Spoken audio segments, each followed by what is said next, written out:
My parents threw me out with just $50 in my pocket. 7 years later, my sister stood in my corner office asking for AP'd handed me $50 like I was some charity case they were finally done with.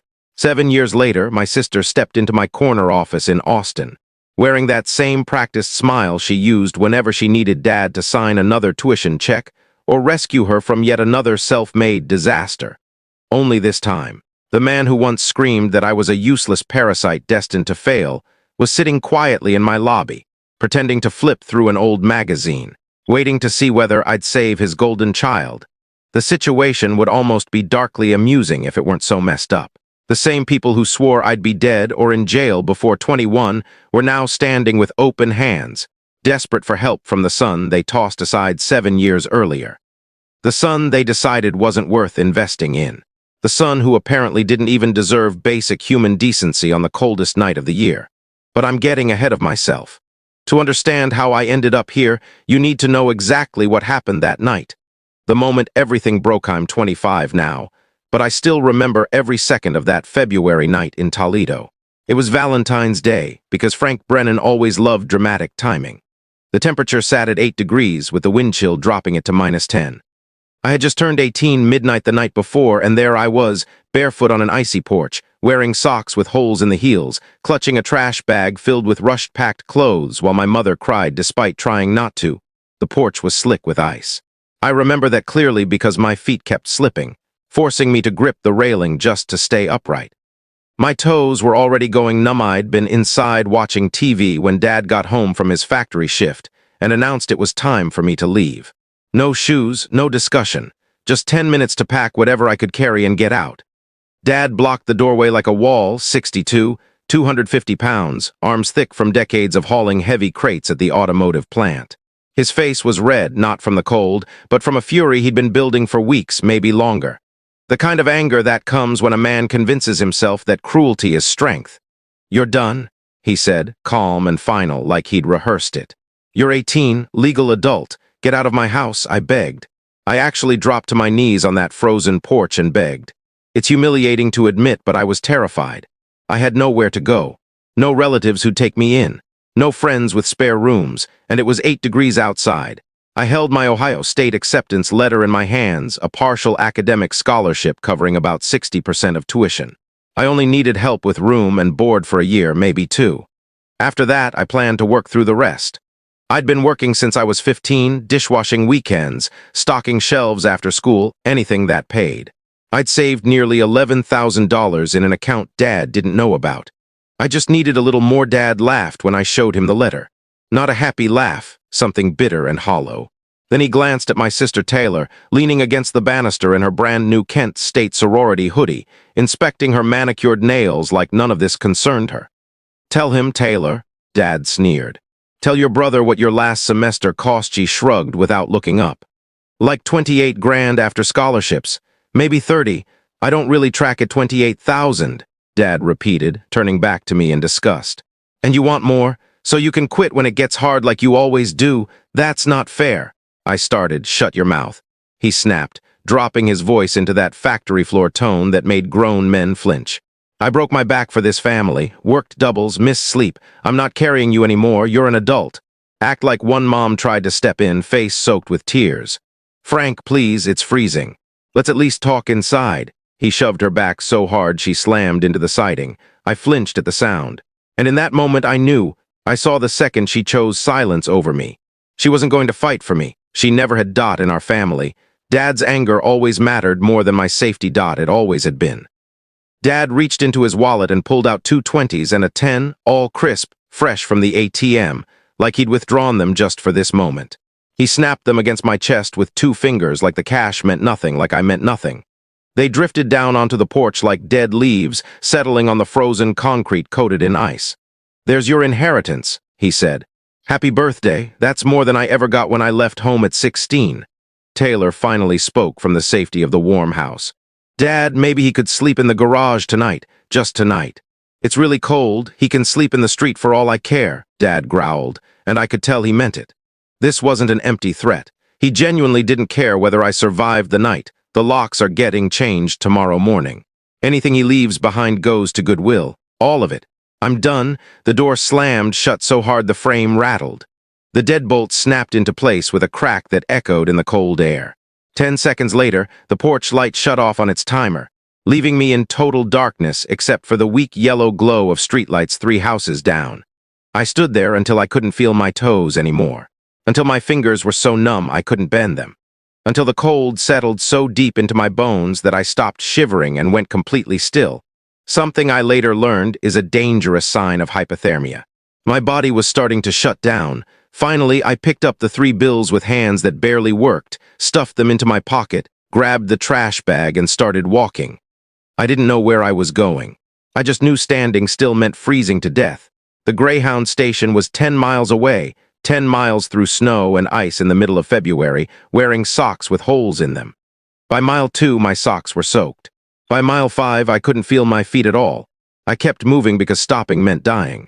By mile 8, I was crying, but the tears froze on my cheeks before they could fall, leaving thin ice tracks on my face. At least the Greyhound station had heat. The $50 bought me a one-way ticket to Columbus for $42 and 1 night in a motel that rented rooms by the hour. $8 for 6 hours in a room with stained sheets and a mold-smelling bathroom.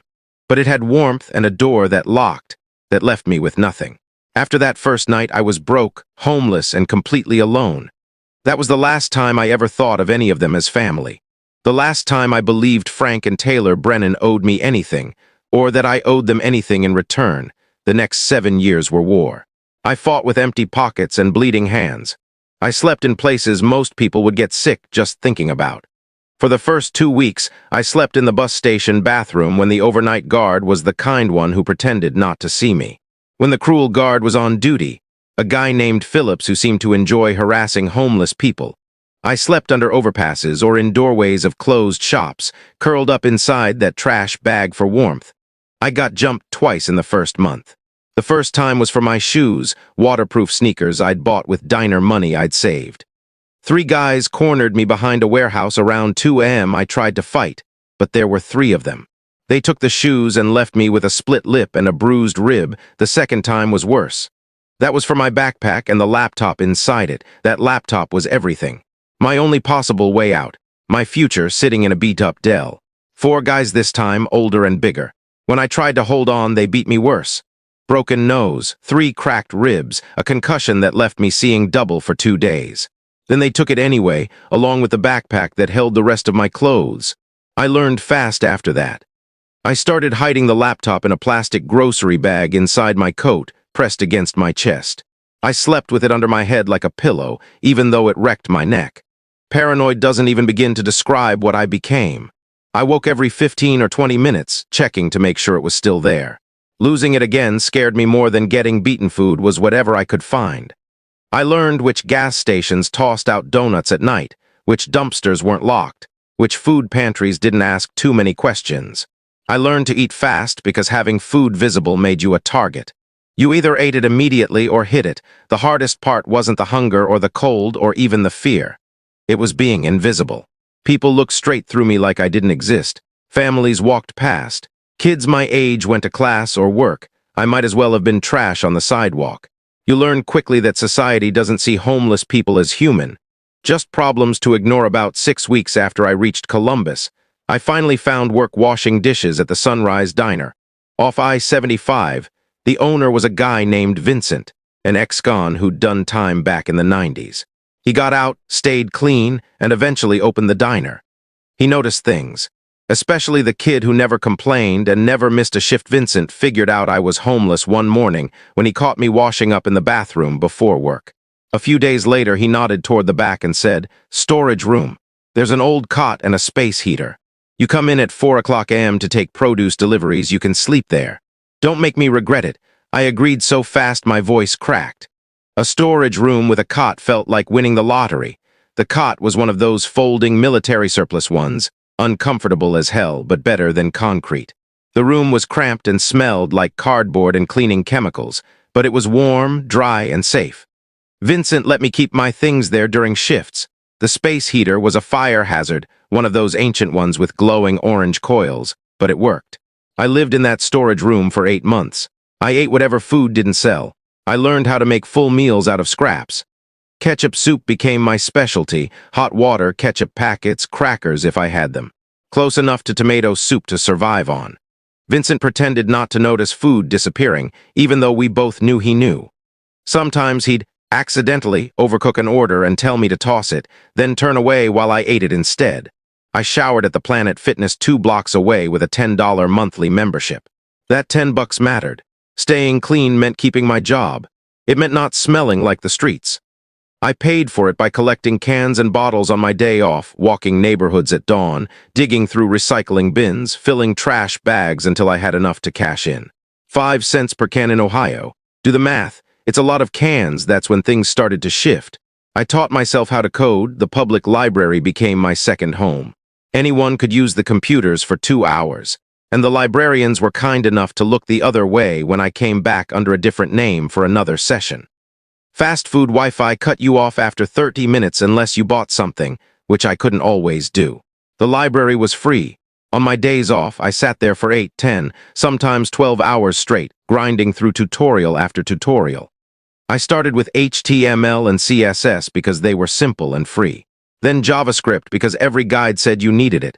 Then Python because someone online called it the future. Then anything else I could find. The internet taught me everything. Free courses, forum posts, tutorial videos. I filled notebooks with copied code, practicing syntax until it finally clicked. I broke things constantly, made hundreds of mistakes. But little by little, it started to make sense. I built my first real application on a $70 pawnshop laptop. It was a mess: cracked hinge, burned keys, flickering screen, battery that barely lasted 20 minutes, but it worked. I could write code on it. That was enough. I called the app Payrail. Simple name for a simple idea. Helping small food truck owners process mobile payments and track inventory in real time. Nothing flashy. Just cheaper and easier than what already existed. Most options were either overpriced or too complicated. I built something in between. I tested it on food trucks parked outside the diner. Let them use it for free, asked them to break it and report bugs. They loved it, said it solved real problems. They started telling other food truck owners. Within 3 months, 20 trucks in Columbus were using it. Then Cleveland picked it up. Then someone demoed it at South by Southwest, and Austin went wild. Suddenly there were 5,000 users. Then 10,000. Then the investor emails started coming. My first seed check arrived the week I turned 24. $600,000 for 15% of a company that was still basically just me and a laptop. I cried in a fast food bathroom when I saw the balance. Someone finally believed in me more than my own father ever had. Someone saw value instead of a burden. I moved to Austin with one duffel bag. Everything I owned fit inside it, including the same winter coat from Toledo, now held together with duct tape and safety pins. I rented a studio apartment for $1,200 a month. It felt insane, more money than I used to make in 3 months. But it was mine, my name on the lease, my space. No one could throw me out. The place felt like a palace even though it was tiny and the AC barely worked. It had a real bed, a real bathroom with strong water pressure, a kitchen with a fridge I could fill with actual groceries.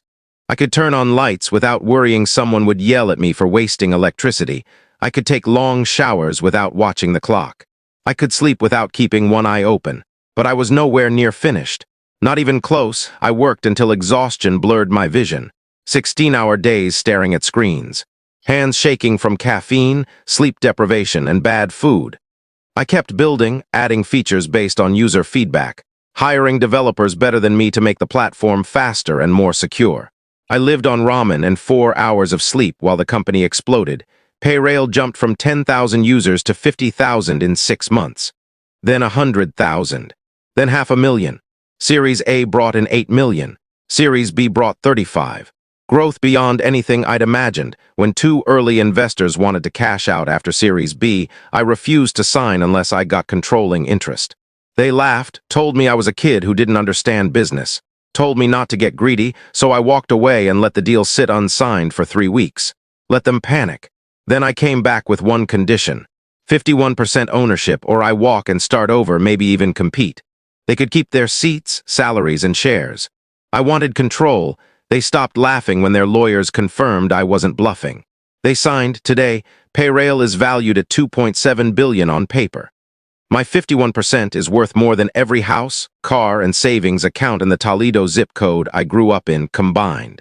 The money keeps growing. Last month, Taylor Brennan, sorry Taylor Avery, since she dropped the family name after college, applied for an executive assistant role at Payrail. $98,000 a year. I knew it was her the moment I saw the application. Polished LinkedIn, perfect corporate resume, flawless cover letter. I told Claire, my actual executive assistant, to schedule the interview for Tuesday morning and to let the man waiting in the lobby know he could keep waiting. I knew exactly who he was. Tuesday, 9 o'clock a.m., Taylor walks into my office in expensive heels and familiar perfume. She doesn't recognize me at first. Why would she? I'm bigger now, bearded, wearing a suit worth more than Dad's first car. Then Claire says, "This is Connor Brennan, founder and CEO of Payrail." Taylor gasps like she's been punched. Her portfolio slips. Papers scatter across my carpet. I don't help. I watch her scramble. "Sit," I say, her hands shake. She won't meet my eyes. I let the silence stretch. Then I speak, using the same tone Dad used before firing someone. "Let's start with your greatest weakness." She freezes. "I'll go first," I say. Mine used to be believing my father when he said I'd never be anything. When he threw me out in winter and told me I'd be dead by 21. Turns out that was my greatest strength. Spite is a powerful fuel. When someone convinces you you're worthless, a tear slides down her cheek. She doesn't wipe it away. "I didn't know this was your company," she whispers. "I swear you did," I reply calmly. "My name was on the interview paperwork. You just didn't believe the kid thrown out with $50 on the coldest night of winter could be this Connor Brennan." She recoils so hard her chair rolls back. The intercom buzzes. "Mr. Brennan, your 9:30 is still waiting." He says it's urgent. "Tell him I'm busy," I say without looking away. "He can wait." I turn back to her. "Do you remember when I was 15 and asked for a $300 laptop so I could learn programming?" She nods faintly. "Dad said real men build computers from scraps. Called me lazy. 2 weeks later, he bought you an $1,800 MacBook because you needed editing software for one assignment." Her shoulders fold inward. "Do you remember when I got pneumonia that first winter? Sleeping outside. Thought I was going to die. I called Mom from the ER." Another nod. "Tears now. She told the family I was doing great at college. Couldn't let anyone know I was homeless." Her mascara streaks as I continue. "And the night before I got kicked out, you told me if I tried harder, Dad wouldn't be so angry. Like it was my fault. I was 19, she whispers. "I didn't understand." "You understood enough," I cut in. "You just didn't want to risk your comfort." I open my desk drawer and slide something across the surface. The original $50, sealed in clear acrylic. "This is what your father decided I was worth." "My inheritance?" She stares at it like it might burn. The door opens without a knock. Frank Brennan storms in, heavier now, worn down, still carrying that same intimidating scowl. He freezes when he sees me. "Close the door," I say. He does. He stays standing. "Always has." Taylor tries to rise sit, I tell her evenly. She does. Frank regains his bluster. "I don't know what game you're playing, but your sister needs." "This isn't about what Taylor needs," I interrupt calmly. "It's about what she's qualified for." I lean back. "And right now, the only thing she's qualified to do is remember who threw me out into 8-degree weather with nothing but $50 and a trash bag." That's her main qualification for this job. His face turns that familiar shade of purple, the same color it used to get right before he'd hit me for talking back. Right before he'd remind me I was nothing. "You little," he starts. I raise one finger, just one. Security appears instantly. 2 men in tailored suits, former military, calm and dangerous. Dad sees them and swallows the rest of his sentence. His fists clench, but he doesn't move. I keep my voice even, professional. "Frank, you're going to stand there and listen. If you interrupt me, they escort you out. If you try to leave, same result. Your only option is silence. Do you understand?" He doesn't answer. Just stares at me with hatred and disbelief. I step closer, close enough to smell cheap cigars, close enough to see his shaking hand. "7 years ago, you called me garbage. Said real men don't beg. Said I'd be dead or in jail by 21. You decided Taylor was the investment and I was the loss." His mouth opens. No sound comes out. "Congratulations," I continue. "Your investment is unemployed with $87,000 in student debt. Your house is 3 months from foreclosure. And your write-off?" I gesture around the office. "Your write-off is about to take this company public at a valuation that could buy your factory 15 times over." I turn to Taylor. She's crying quietly now. "You start Monday. 90,000 base. Full benefits. Insurance that covers everything, including the insulin Dad can't afford. Stock options vesting over 4 years. She makes a broken sound, somewhere between relief and shame. I look back at him. You get nothing. No calls, no holidays, no bragging rights. You lost my name the night you changed those locks. Then I pull out my phone and complete the transfer. 250,000 just hit your account. Pays off the house, the loans, the truck. It's a gift. His phone buzzes. His knees nearly give out. One condition, I say. You never contact me again, ever. If you do, I reverse the transfer and my lawyers handle the rest. Taylor is sobbing now. I nod to security. Escort Mr. Brennan out. They move in. He doesn't resist. At the door he pauses and turns back. His voice cracks. I was wrong, he says quietly. I was scared and I was wrong about you. I meet his eyes. No. You weren't scared. You were cruel. Scared people make mistakes. Cruel people make choices to hurt because they can. You didn't fear me. You just saw no value in me. That's not fear. That's cruelty. Now get out. The door closes softly behind him. Taylor trembles in her chair. I hand her a box of tissues. Here's how this will work, I tell her. You'll manage my schedule, travel, meetings, all of it. You'll keep a framed photo on your desk where everyone can see it. Any photo. But it stays there. And every December, you'll write a $10,000 check to the Toledo Area Ministries shelter, the one that kept me alive when I had nothing. You'll sign it as Taylor Brennan so they know exactly whose daughter is paying it forward. That's part of your job. She nods, voice shaking. Okay, I'll do it. I'm sorry. I walk to the window, 22 stories above the street where food trucks line up, every one of them running pay-rail. The sun reflects off the river. Behind me, Taylor picks up the acrylic block with the $50 inside, hands trembling. Welcome to the team, I say without turning. Take the rest of the day off. Be here Monday at 8 sharp. She leaves quietly. The office falls silent.